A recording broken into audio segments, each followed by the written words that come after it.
You forced to face it, I'm winning. Reward the fate's different. I don't remember the rap. Hood politics with pride. You forced to face it, I'm winning. The course of patience given. Reward the wait and listen to hood politics with an ornery on border. Informing y'all my mission. I'm clear on my vision. Yes, y'all it don't.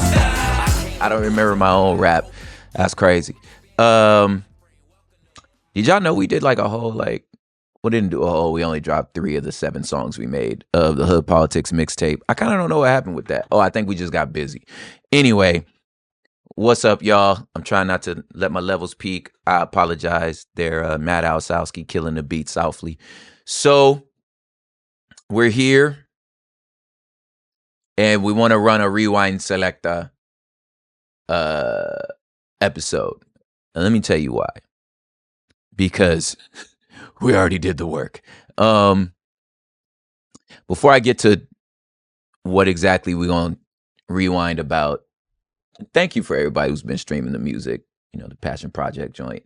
On May 2nd, we're dropping a song called Don't Mind Me with the homie Shad, who's been on the show. Shad's our Canadian correspondent. And remember I told y'all he's he is now the greatest rapper in Canada, period. You caught the shade. And song's called Don't Mind Me. So get ready for that. I ain't got no pre-save links or none of that, but there it is.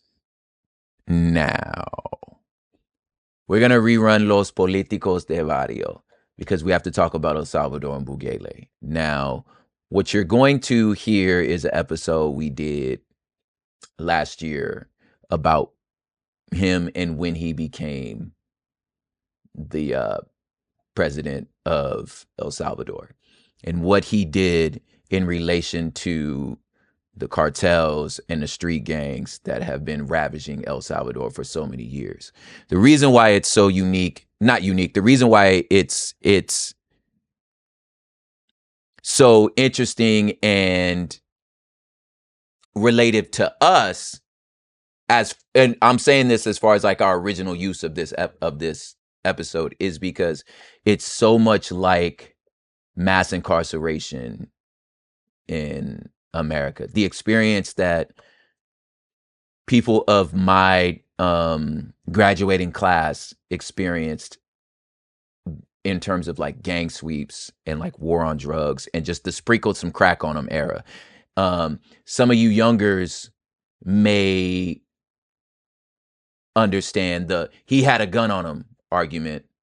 He was attacking me. I felt unsafe argument we get from the police, which was well, you made that up. That was just your green light to treat us like animals. And why it's so complicated and why it's so particularly something that we wrestle with here is because I would not wish the 90s on anyone in terms of our experience with the LA street gangs. There were elements that were super fun. Yes, we created culture. Yes, we lived the way we lived. Yes, we made some of the dopest rap music you've ever heard in your life. And there's a lot of adrenaline. It's pretty exhilarating. Don't get me wrong. It also wiped out a generation of men who aren't here. It also had us going to funerals as preteens. We're going to funerals before we hit puberty of our friends. The amount of death, the heightened fight or flight that you existed in at all times. That's why a lot of reasons why Gen X big homies, if they from where we from, are as callous as they are. It's because of what we went through. And in the middle of that was the third biggest and most powerful gang we all truly had to deal with, which was LAPD. And this clean up the streets attitude, New York with the street sweepers, just where 2 or more are gathered energy. There are gangs in the midst. You understand?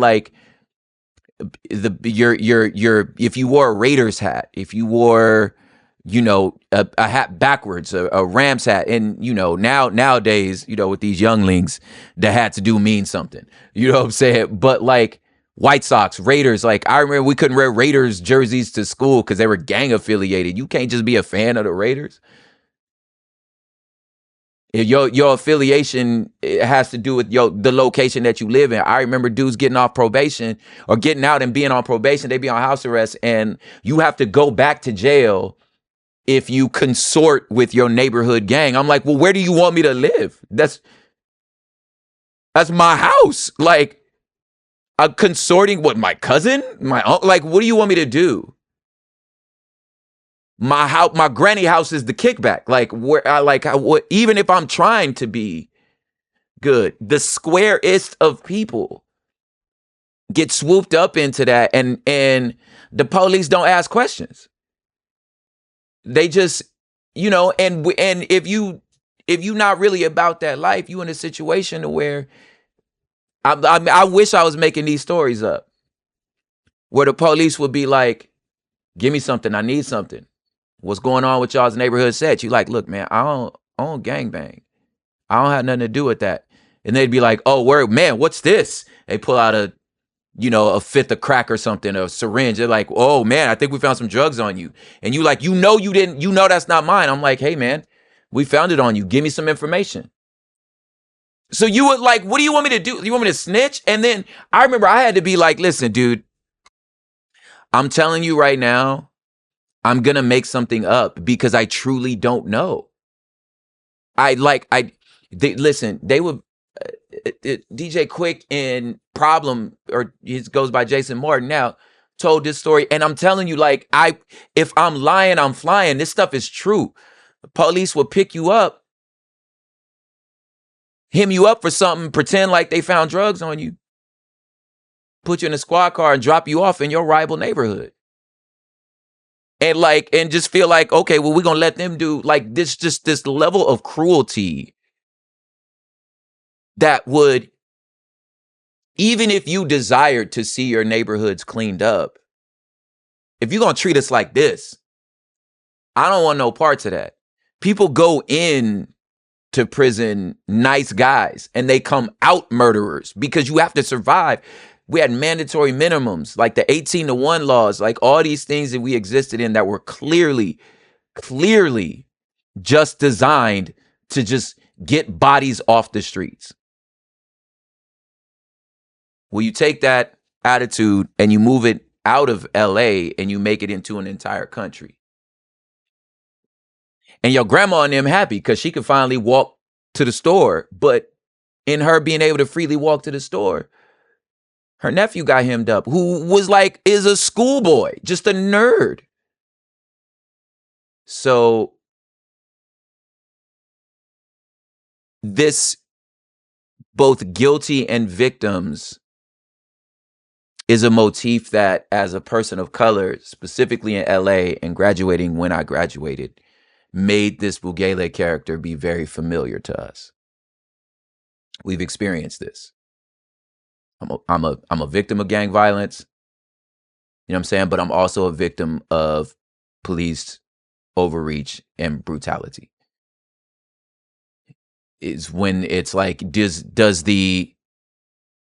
the solution, is the medicine as bad as the disease type beat. But Trump like that. He like a man gung-ho to just like do what he got to do, and like a man who willing to just do whatever he need to do for the bread.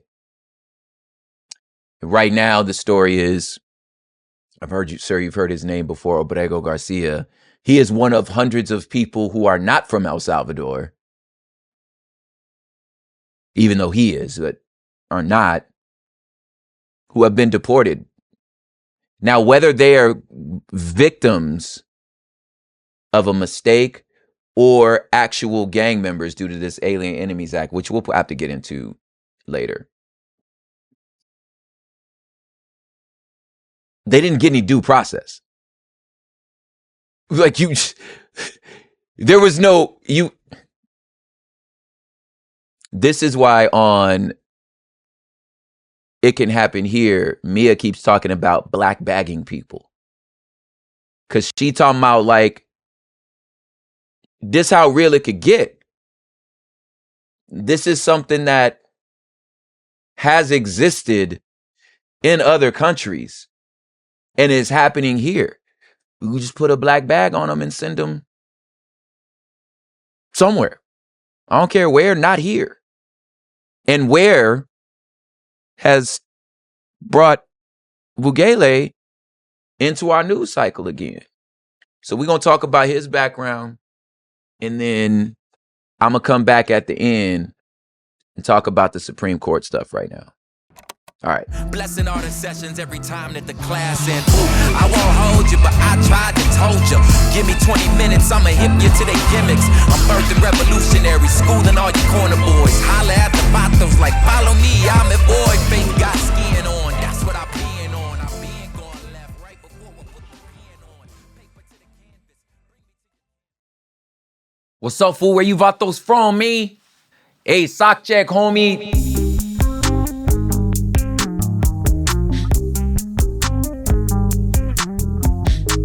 Today, this episode, I don't know if I relate to anything more closer than the narrative of this story. Bukele. Like, el vato, el Barrio, this fool, el presidente, el jefe Bukele, andale pues, that fool down to the ground, eh? He out here sock checking, fool, sock check, homie. You don't know what a sock check is.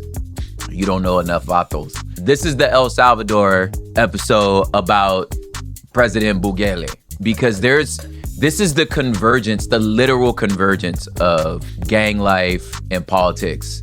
The parallels in my life. One, the things that I've personally experienced, because the origin story of this was here. It's LA. Specifically the part of LA that I was around. Y'all know I talk about all the time. I grew up with vatos. I've never felt more equipped to talk about a topic than this one. And even what we're actually gonna talk about later on in the show is like, it was the 90s. Like this was, I've never felt more equipped to talk about this. Anyway, Bukele said, sock check, homie, hood politics. No. You know what? Los politicos de Barrio, ándale.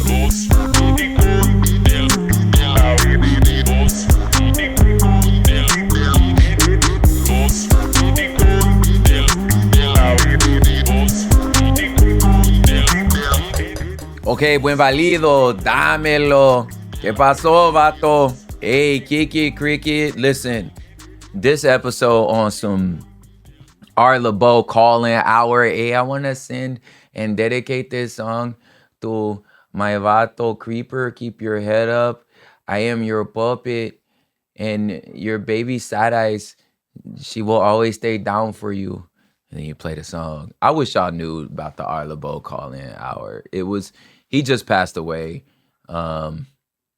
And this white man became such an important part to LA street culture, specifically Latino culture, because he would play like oldies, these like old soul songs. And fools would call in and dedicate songs to like their loved ones. And most of the time it'd be loved ones they had locked up. It's a very LA thing. Rest in peace, R. LeBeau.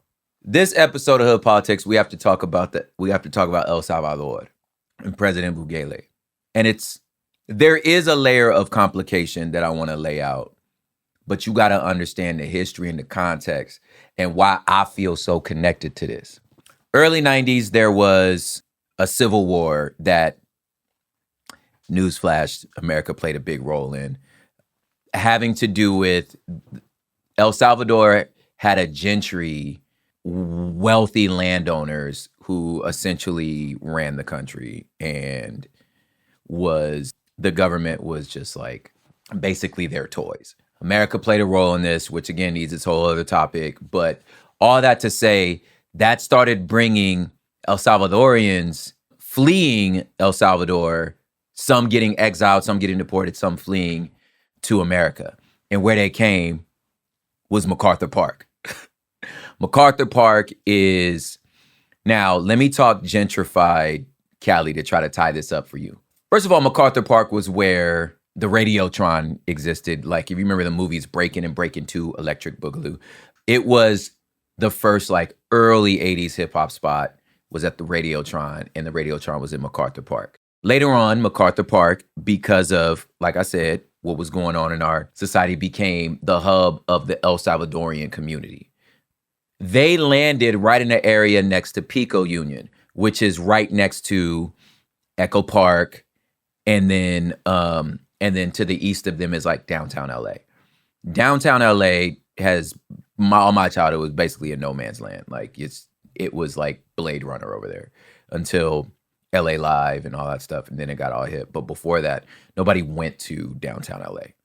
But west of it, you would have, like I said, you have MacArthur Park, Wilshire District, Koreatown, all of that was going west. So that's like kind of north of, like I said, I am from originally South Central. This is all north of the 10 freeway separates north and south, and then the 110 freeway separates east and west. So this is northwest of downtown. Now, next to that is Pico Union, which is La M. Vato land.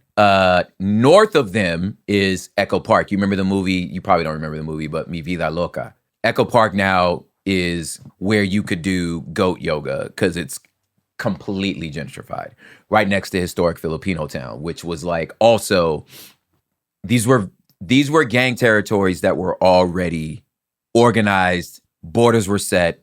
Everybody knew what it was. Cement was settled. The El Salvadorians came here, and the sense, what's so different about, my wife brought this up, what's so different about the Asian, I hate saying it like this, but the Asian experience and the Latino experience is, and my wife has made this mistake before. The more you hang around Asian people, you could tell they don't look alike. But they all have their same language. They all have different languages: Korean, Japanese, Cantonese, Mandarin. So because Asia wasn't colonized in the way that Central and South America was, they all speak Spanish, right? So there's a shared, give or take some Portuguese, there's a shared like language among the Latino diaspora, give or take a few indigenous folk, but they all speak Spanish. And you could take the most hardened, the most Aztlan Mexicano, and they can't tell you the difference. They can't look at an El Salvadorian, Costa Rican and look at them and say you can't tell by their look. You can only tell by their accent. And when they tell you, unless there are certain telltale signs, there are certain characteristics, certain ways you carry yourself, certain way you understand, that are culturally, because these are in fact different countries and different cultures, right? But when they got here, y'all all spoke Spanish. Now, by the time they got here, you have to remember the Mexican American. First of all, there was such thing as a Mexican American, a Chicano. We didn't already had Chicano movement. We didn't have the Zoot Suit riots. We didn't have the Brown Berets. Like, they have established themselves as a part of America for decades. Because remember, California was Mexico. So they've been here. Now, as far as the street life, these rules are already established. There was already a gang in MacArthur Park.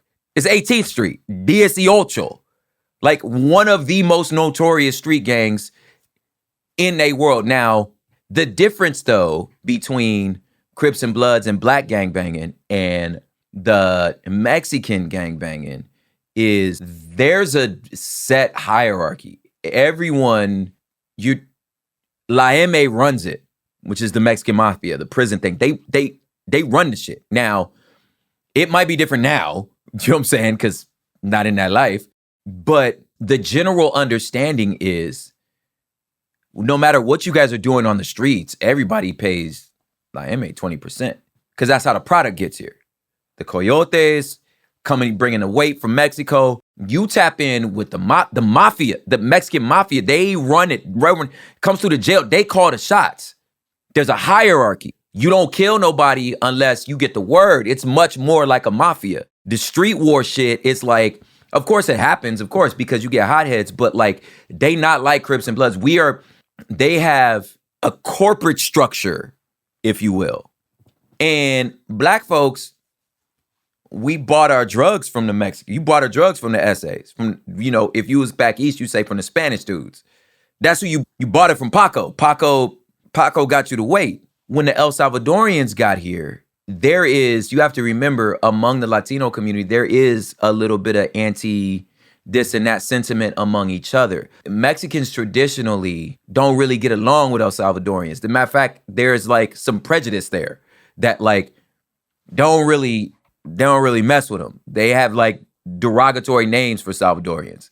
In the same way that, now listen, I'm not saying this in on a high horse, in the same way black people have about Africans, the same way Caribbean people have about Africans, the way Africans have about American black people. Like, we have our own self-hate. In a community, they don't necessarily get along. So you got people who were fighting in a civil war in El Salvador against each other.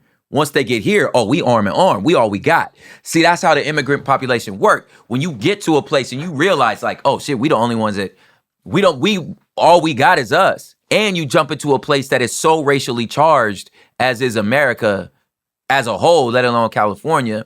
And when they got here in the 90s, this is the height when they got here. So you landed in a place that was already violent with an already established rules, where even your own raza they not even messing with you. So they was like, well, shit, they formed their own hood. MS-13, Maltrucha. So they formed their own gang. And the difference between them, at least from our perspective, or as in black people, the difference between them and like the vatos we were used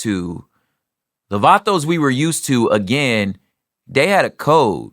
And we was in business together. You stay out of their turf, we stay out of their turf, they stay out of ours. I kid you not, the city I live in now, I never came here. We, black people, we were not allowed. And it was understood. This was their hood. You better leave them vatos alone. They take that shit like I was seen as a threat. They took it very serious. I came over here for a few parties and learned quickly, I'm not welcome over here. The only person black people over here in this city was will.i.am, because he was born in this part of town. But fam, we didn't come. And as far as like the street stuff, it was just understood. This was their world. We were in business together. How was we supposed to know the difference between a Mexican and an El Salvadorian? Which created an issue. We was in business, but I can't tell the difference. You beefed in jail. Like the war and shit happened in jail. The turf wars, the street shit had happened. But like Crips was more worried about other black people. We was more worried about other Crip sets, other bloods. We was more worried about that. Vatos, you just left them alone. Like you won't fuck with them. They had their own shit. And whenever we had clashes, it was bad. I mean bad. Long Beach probably got it the worst. Essentially, we ain't shit to do with that. That's y'all shit. We as in black people. Until it came to business. Because El Salvador figured out, well, for Colombia to get to Mexico, you got to go through El Salvador. And they figured out black people can't tell the difference between us. You insert yourself in a supply chain, all you know is Juan Carlo pulled up with the weight. And then Miguel Rodriguez pull up and he like, I got your weight. You like, what? Nigga, I just already bought it. Bought it from who? I don't know, your homeboy, Juan Carlos, nigga, I don't know. So then now Mexicans mad at us because they feel like we cheating. And Trucha just walked off with a couple 100 bands. And now they beefing, they like, and now they mad at the Mexicans, and now that's their thing. We like, I mean, nigga, I don't know, like y'all get y'all all the same to us, nigga, racism. But it became a thing. Like MS-13 and they were so terrifying. Them niggas walked around with machetes. I'm not kidding. Machetes. But that's because, yeah, in Central America, that's pretty normal. You know what I'm saying? Like you cutting down trees. Number one. And then number two, like I said, the difference between, I didn't get to this point, but the difference between the two was like I said, the Vatos was very organized. They had a corporate way of running things. Salvadorians were brawlers. They were machete. Just the level of, I cannot stress the MS-13 violence. Now, I know there's a lot of like political propaganda, pun intended, all this extras that they be putting on it.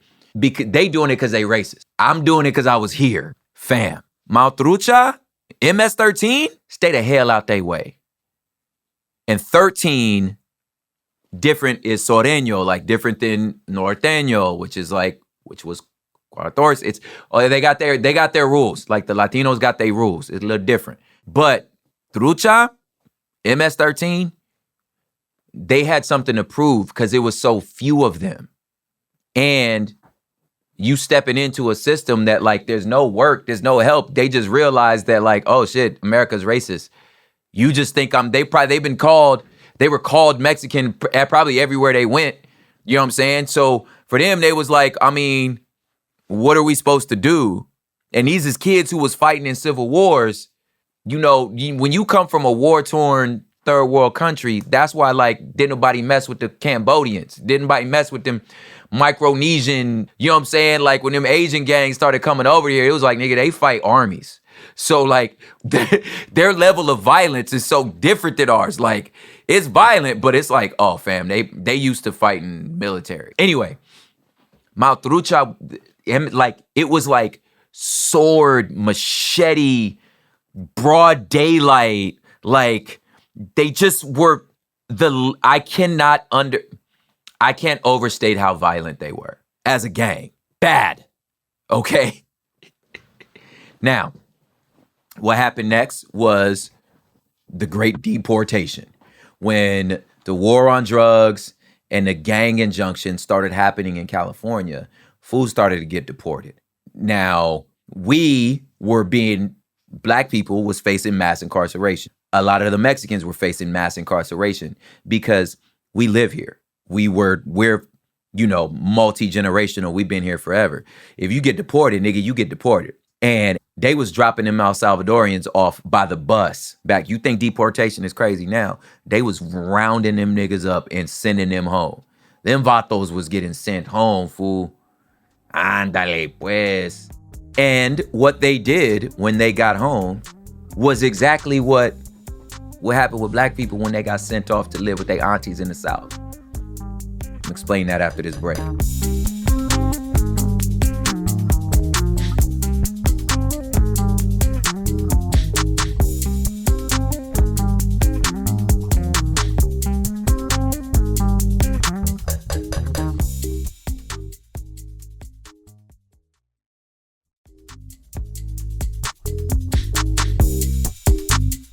All right, we're back. I have very distinct memories of, because I'm an old, being on three-way on the phone with, little girls I was trying to holler at and some of the homies, whatever. We would be asking about one of the friends that we just ain't seen in a while. I think I may have told this story before on the show, but like this was a normal interaction where we would be like, anybody seen Andre? What's up with Andre? And Andre went to go spend the summer in Arkansas or Memphis or Atlanta with his auntie, or he had to go live with his grandma. And then he'd have to stay. Why? Because he was getting in trouble. Once you hit age of recruitment out here, your best bet, a lot of families decided they would just send their boys away. Go live with your auntie. It's too violent out here. Right? You starting to make bad decisions, man. You gonna go out there, work them fields and really realize what's going on. You get sent to Oklahoma. You get sent to all these hotbeds, OKC, Tulsa, all these cities where before the Great Migration, where we came from. We got sent back to stay with our aunties. Now, we would have it also like the Latino homies. It would be more like they'd have to go work. It would be the middle of the year and they'd have to go to Mexico to work with their grandpa. Then they would be back. You know what I'm saying? But you just had to go work a field and you just had to go back. They needed money. Your Thea needs money, so you have to go down there and work. That's just what it was. With us, though, I can say distinctly, purposefully, we were sent off to try to avoid the gang life. And for us out here in Cali, that person would cease to exist. Like they would just fall off the face of the earth. I don't know where they are. It's done. Like you just never think about them again. Like they were gone. And I never connected the dots. Because in Kansas City, there's a neighborhood Crip. There's a rolling 60s gang There's neighborhood in OKC, in Tulsa. There's Bloods. There's all these neighborhoods. There's all these hoodsters, Playboy gangsters, all these 60s, 20s, 40s, all these things that are named after actual streets in California. It's called Rolling 60s because they were in the 60th blocks. You know what I'm saying? And then you'd find them and I, for the life of me, could not understand, like, why y'all got gangs named after California streets? Nigga, it's the kids that got sent off when we was in middle school. They just went there and got it cracking and started creating sets in their neighborhood. And they could run. You were kings. You came from this place where you learned all the game, everything you needed to do because you had to survive where you were. You just went out there and you just ruled the world. They had it happened on a microcosm in America, in California suburbs. Yo, mama get a house, get a tax return. You move out to the burbs. Oh, you like, oh, I'm finna run this. You know what I'm saying? Until somebody else's family from Long Beach or something get a tax return. They go out there and that nigga just as thorough as you are. And like, now we got issues. But it was such a normal occurrences. I remember there was a documentary in the 90s called Banging in Little Rock. Could not wrap my mind around Little Rock, Arkansas having gangs. Until at a full-grown adult, I was like, oh yeah, we exported it. We would get sent off and then they didn't fall off the face of the earth. They lived there and started hoods. I don't know why I never thought about that. That's what happened in El Salvador. They went out there and they got active. And when they got active, you have to remember they got active without any constraints of any Crips, Bloods, or any other cholos like MA 18th Street. Nobody was over there. Florence 13, nobody was there. It was they world. And they world it was. Good God. They went out there sock checking fools left and right. And here's the thing. I'm not even going to explain what a sock check is. Sock check on me. Because if you know, tú sabes, ándale pues. I know how counterintuitive this sounds, but in some ways, when there's no system of checks and balances, even among gang life, you think the violence happens, of course, because of like rivalries and stuff like that. But if there's no system and you can just run the thing, then the lick becomes just the people. Like, you're just the citizens.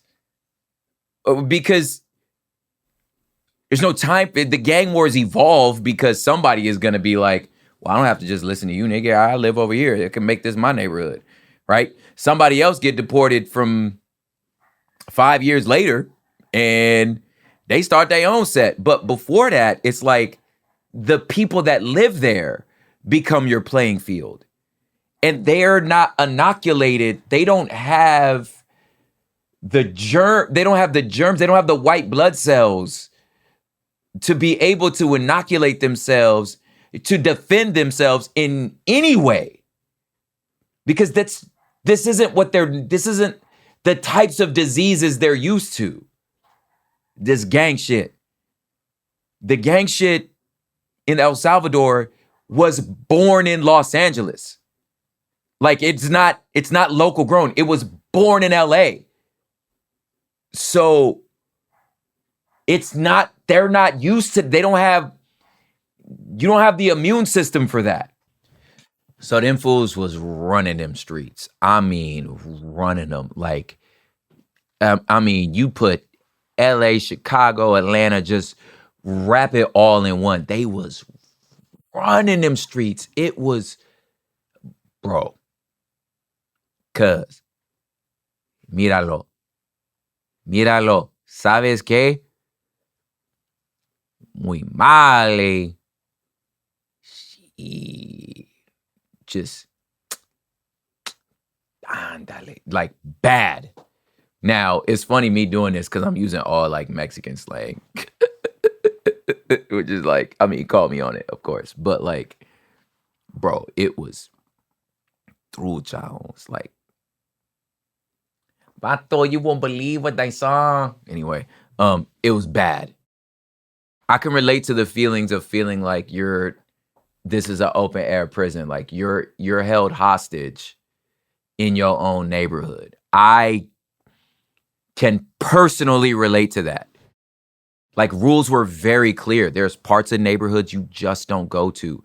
It's grocery stores, directions walking home. Like you have to walk home a whole other route. There's family members you can't go visit because it's like you ain't allowed in that hood.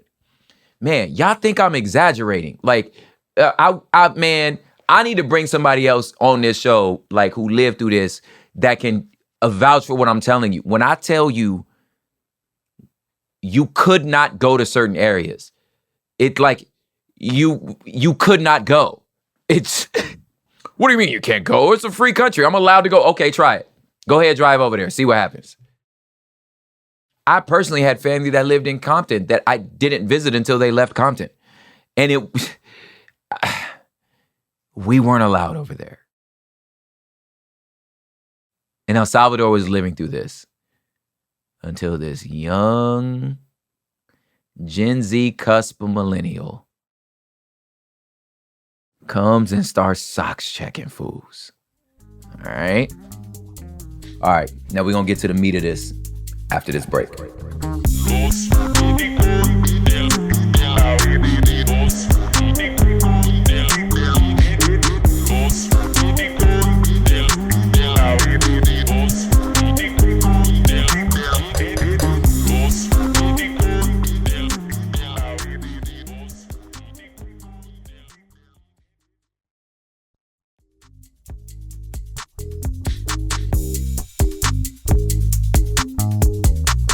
All right, we're back. Sock check, homie. The higher, the sides, the downer, the fool. Fuck a rap, fuck a lame, fuck a bitch ass leva. Never snitch on your homies and respect your hepa. Keep it through, cha. All right, anyway. I'm sorry, dog. So, this Gen Z cusp millennial, Nayib Bukele, upper middle class dude, Palestinian immigrant, moves over to El Salvador with his family, gets his start around 30 years old, and he was a publicist, right? So you're talking about a dude, gets on the camera, hat to the back, young, understands social media, knows how to talk that talk, understands TikTok, like just next generation, the guy for now. Decides to get into politics, becomes the mayor of a small town, in the outskirts, eventually becomes the mayor of the capital city, San Salvador, and then runs for president in 2018. And when he runs for president, you got to remember, again, he a young buck. You got this like the literal opposite problem of what we got in America. What Jon Stewart say, man, these two have set the record for being the oldest two people to ever run for president, only breaking the record by 4 years, set by them 4 years ago. Just did Bukele the opposite. Young buck, right? New blood, understands the world. He was educated in a bilingual school, so he come from, like I said, like not poverty, not wealth, just middle class, upper middle class, educated, and he real slick. And he runs being like, nigga, I'm different. I'm sock checking fools. I'm tired of this shit. Okay. And this is when the story becomes super familiar. Y'all don't know about the New York street sweepers and for Cali, the gang injunctions. And the gang injunctions kind of work like this. Like you get if you was black and brown, you was standing on a corner and it was more than one of y'all, it's a gang. If y'all had matching shoes, matching whatever it is, you're in a gang, according to the law. So they would run up on you and, it would move from like loitering again to gang activity, because what was happening was so intense in LA. Like the police, as corrupt as they might have been, or as desperate as the community might have been, if you got swept up, you got swept up. They didn't ask questions. They didn't look. If it was two of y'all, it's a gang. You could be like, dude, we're nerdy as hell. Y'all a gang. If they recognized a jersey, a jersey you were wearing, like if you just happen to be wearing a Dolphins jersey, oh, that's 13th Street. You know what I'm saying? Like, or that's 12th Street. Like you down there in Pomona, like you know what I'm saying? Like you was with them, you feel me? Like they, no matter what, a tattoo, a street name, whatever it is, if it was something that they could recognize as a gang thing, no questions asked, you getting swept up, you going into the paddy wagon, right? It was the gang injunctions, right? You would get a gang uptick. Like, for example, if let's just say, you did breaking and entering, just some sort of like, or some sort of petty crime, like you Grand Theft Auto, whatever the case may be, right? You was just joyriding. If they could tie you to a known gang, that crime would get what's called a gang uptick, meaning it's an extra 5, or the act becomes a felony. A misdemeanor can become a felony because of the gang uptick, right? A lot of times what would happen is kids would just be regular ass kids, you know what I'm saying? Maybe committing, petty crimes here and there, just trying to be cool with the homies. You go to jail, you go to juvie, and you join the gang in juvie, right? So it created a bigger problem. You understand what I'm saying? In New York, they had a street sweepers. Again, like if you were standing outside and it was more than y'all, everybody getting swept up. I'm not asking no questions. We are cleaning up our streets. Now, that was us as black and brown boys being the victims of this. On the other hand, we were also victims of the violence. I said it so many times, and I'm going to say it again in this episode. I cannot stress enough how wild the streets were then. Like, we were held hostage. Like, in a lot of ways, I could say we were both, I said it on the song Gentrify on my own record, we were both guilty and victims. Like, because the roving hordes of violent youth that was holding us hostage were us. They were our friends. Those were our cousins. And a part of it was because you needed protection from the other roving, violent hordes of dudes. You know what I'm saying? Like, it was us. It's complicated. So the old ladies who can't go to their neighborhood liquor store, you understand what I'm saying? The people that was causing that problem was they sons, was they grandchildren, or they friends' grandchildren. So if you came home and you was just like, mijo, I can't even go to the store no more, fools will be like, somebody tell yo abuela, your grandma telling you she getting sweated at the store? Oh, nigga, it's up.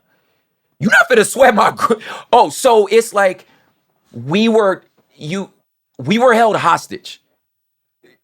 You don't go to the police because they just another gang. Like I said, they sweeping us up and throwing us in the jail. They not asking questions. Bukele ran on this idea that, like, El Salvador, you're under, and in a lot of ways, it's true. You're under an occupation. The occupation is just these fiefdoms of gangs. Y'all under occupation. He like, I'm gonna clean this shit up. I'm not asking questions. You can't play games with these people. You have to demoralize them. And as the people of El Salvador, they like, I'm tired of this shit.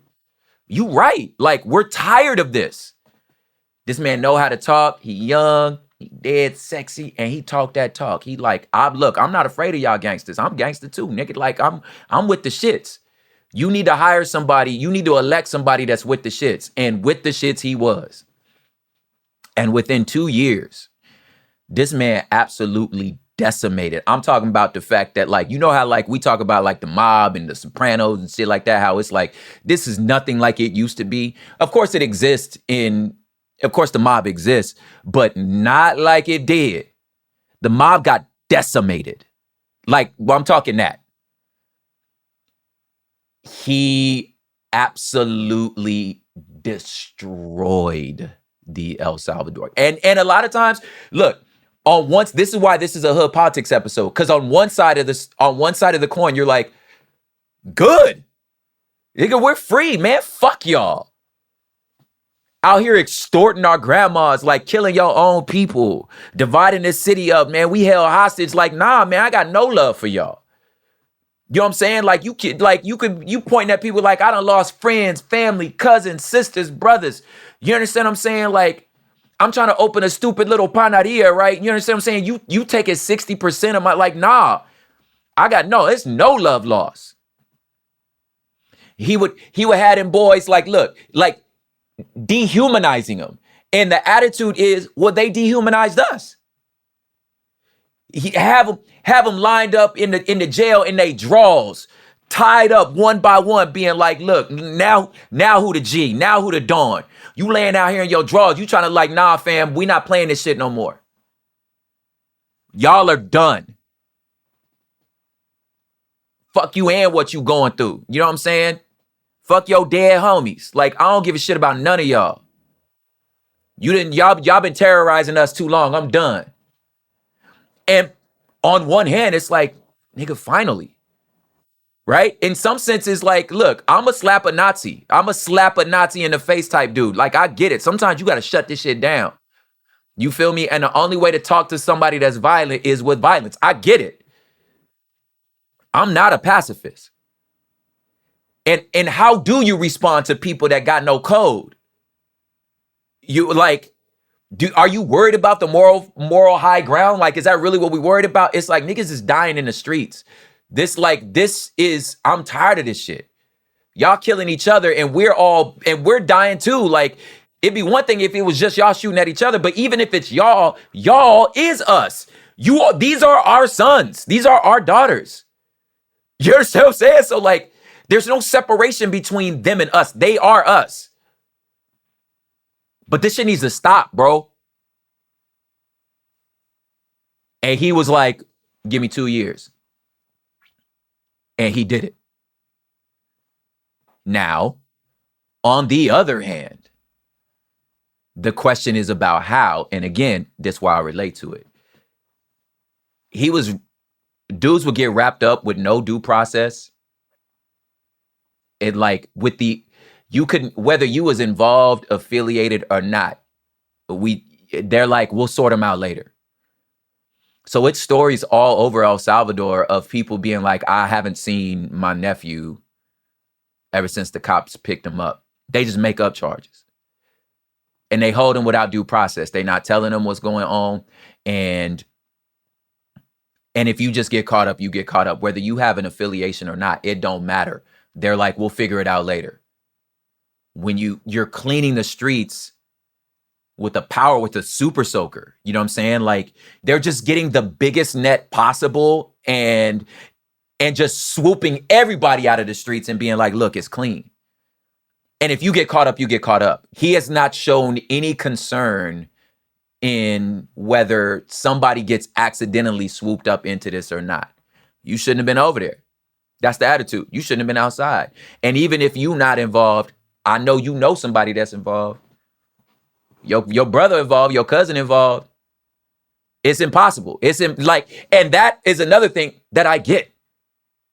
If you sweat me up, I don't gangbang at all. I'm not affiliated at all. Matter of fact, I'm running from these niggas. But if you sweat me up and ask me if I know active, I'm like, well, absolutely. Of course I do. Listen, these were the rules. If you get swept up, let's just say you get involved, you know, they got your little tattoos on file because that's what they do, to take pictures of your tattoos. They see you got a tattoo that matches some other stuff. Now you involved in that hood, right? Let's just say you get out on probation or you out on parole. Part of the rules for your probation or your parole is you cannot associate with any known gang activity, any known gang affiliates. The problem is you're sending me back to my house. And you're like, well, it's my father. It's known gang. My physical brother, like my first cousin, my auntie, like I live at the kickback. So even if I'm this is just where I live. Even if I don't want to be a part of this, it's just where I live. I don't know what I'm supposed to say. if the popo see you, let's say they run a raid or they pull somebody over, whatever, in your neighborhood, they see you over there, you done broke your probation rules. Now you going back. It's people in El Salvador that feel like we don't know if this solution is worth the squeeze, if the juice is worth the squeeze. It's like you have a rodent problem and the solution that the exterminator brings is a bomb. He's like, well, I killed all the rodents. And it's like, but you blew up the house. Well, all my plants are dead too, and so is our pet. Like and they're like, but the rodents are gone. What do you say to that? Well, you know what El Salvador said is it's the cost to play because they reelected him. And when you do people a favor like that, especially if you're not afraid of taking the blowbacks, it's like I said, it's family members that still ain't seen their family members. It's been 3 years. They just swooped them up and they're like, he in jail now. No court case, no charge. It's just you were part of the gang. It's like, nigga, no, I'm not. Yes, you are. There's cases like that all over El Salvador. So then the people believe in you. And what do you do this for? I did this for the South. I did it for the hood. I did it for El Salvador. You could declare a sort of martial law in a way that says, you want me to clean these streets up, you got to let me not worry about y'all's human and individual rights right now. And some of the pushback with this, bro, is like, that's a creep towards fascism. Because you're getting the job done for the fatherland at all costs. And what y'all gonna say? I cleaned your streets up. You want to go back? You ain't like my ways? My ways worked. And I mean, why would you say anything to him if you know that you can get caught up in his dragnet and that's it? I mean, that was the LAPD for us. Look, you get caught up, if you get caught up, you get caught up. You know, and of course we fought back against police brutality and stuff like that. But now granted, Los Angeles is not the nation of El Salvador. It's not necessarily 1-to-1. But what I'm saying is I understand the complications. I have no love for the beast, of course. But I will tell you this. I currently live in a part of town I wasn't allowed to even visit. That's kind of nice. So we'll see. Either way. Bukele said, fuck a rap, fuck a name, fuck a chest leva. Los políticos de la barrios. A ver. Okay, so that's him. That's the Bukele. That's the street politics, all the stuff that we've had to live through and what's going on now. Now, Alien Enemies Act. From the 1700s, early in Trump's presidency, he made a plan. And like I told y'all when this man first got into office, like, you need to take this man serious. People always told me, like, you know, like I said, my brunching friends was like, it's fine, the system. I'm like, take this man serious. He does what he say he gonna do. And right now he's doing all the stuff he said he gonna do. So one of those things was designate gangs, specifically Latin American, Central American gangs, as terrorists. And if they're terrorists, then that means they're enemies of the state. And if they're enemies of the state, you can find a law like the one from the 1700s called the Alien Enemies Act, which means that I can Guantanamo Bay these fools. What you mean? What you mean due process? Like you mean is the attitude. So the issue is, first of all, like we've covered before, landing at the Abrego Garcia case, which is the man is, first of all, nobody knew he was gone. The wife had to figure it out when she saw a picture online. She saw the picture online and was like, he not supposed to get deported to El Salvador. The courts already said that. The American courts was like, yeah, you right, my bad, but he there anyway, whatever, right? And they like, what the hell you mean he there anyway, whatever? Go get this man. The courts was like, you need to go get him if you wasn't supposed to. I don't understand. You just said you wasn't supposed to deport him, so go get him. They was like, the plane already took off. The courts was like, my nigga, what? The plane already turned the plane around. They was like, well, he's in custody of El Salvador now. There's nothing I can do. They was like, are you serious? What the hell is you talking about? Did he get any due process? And they was like, well, he didn't need to because the Alien Enemies Act. They was like, how does he fit in? First of all, what the fuck are you talking about? Number one. And then number two, well, let's ask the Supreme Court first about that. Like, can this man use the Alien Enemies Act? The Supreme Court was like, bet, it's cool. The lower courts was like, okay, word. But you just said you wasn't supposed to deport this man. How come you can't go get him back? Well, he's part of MS-13. They was like, oh, word, how do you know? It was like, we heard it from this fool over here. And they point at some sort of informant who had already been delegitimized. But they was like, is that your only evidence? This man, it was like, he got a tattoo. This nigga got a tattoo. So that's, he a part of MS-13 because he got a tattoo?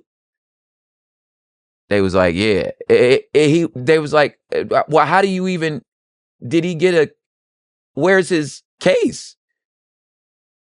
And they was like, he don't get due process. Alien Enemies Act. Now, this is where the Supreme Court does the Supreme Court thing. Now, remember, we talk about the Supreme Court often and how it's not necessarily the case itself. It's the bigger question. What is this implication?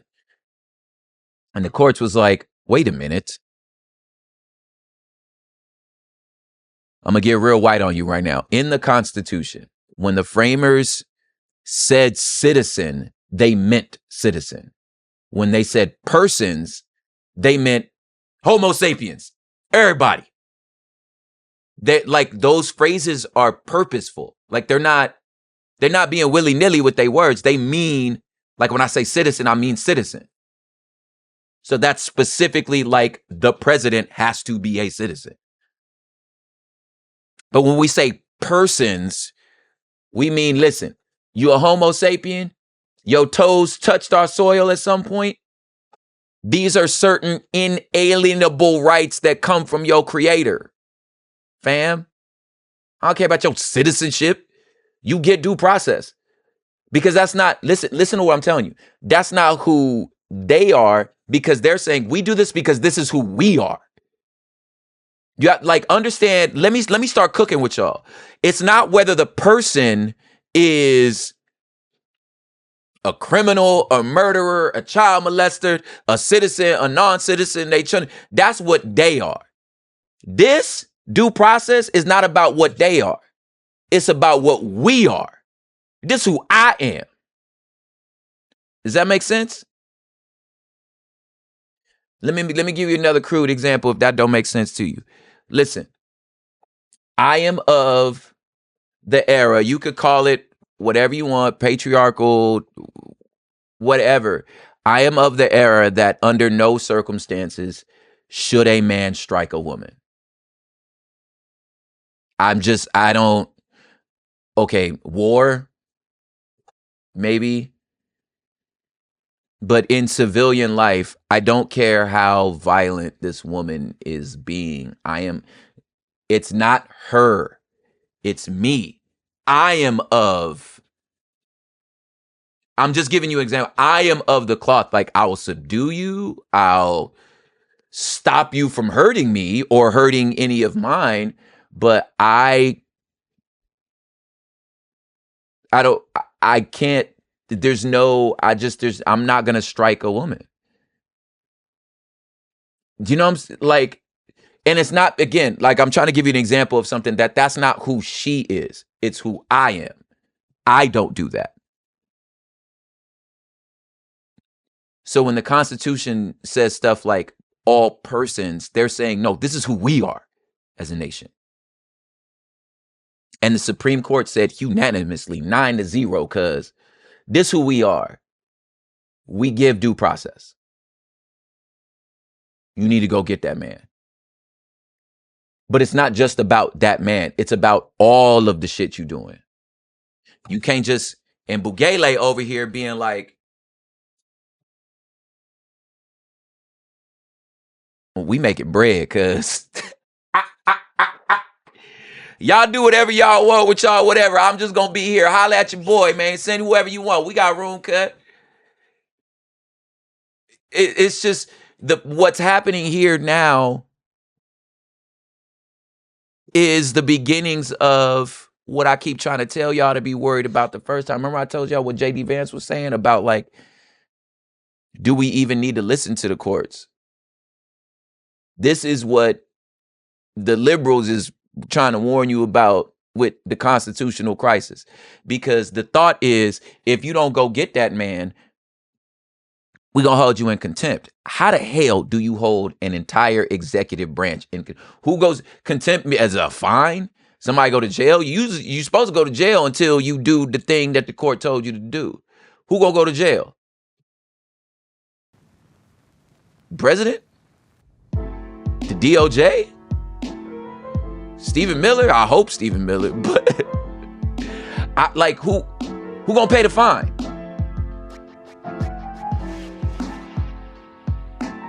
I don't know. It's getting real street out here, isn't it? Hood politics, y'all.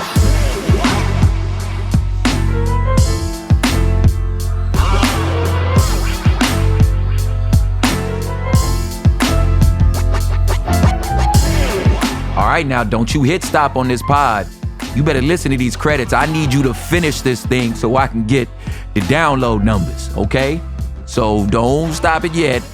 But listen, this was recorded in East Los Boyle Heights by your boy Propaganda. Tap in with me at prophiphop.com. If you're into cold brew coffee, we got Terraform Cold Brew. You can go there.com and use promo code HOOD, get 20% off, get yourself some coffee. This was mixed, edited, and mastered by your boy Matt Osowski, killing the beat softly. Check out his website, mattosowski.com. I'm going to spell it for you because I know. mattosowski.com. mattosowski.com.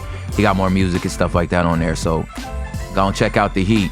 Hood Politics is a member of Cool Zone Media, executive produced by Sophie Lichterman, part of the iHeartMedia Podcast Network. Your theme music and scoring is also by the one and only Matt Osowski, still killing the beat softly. So listen, don't let nobody lie to you. If you understand urban living, you understand politics. These people is not smarter than you. We'll see y'all next week.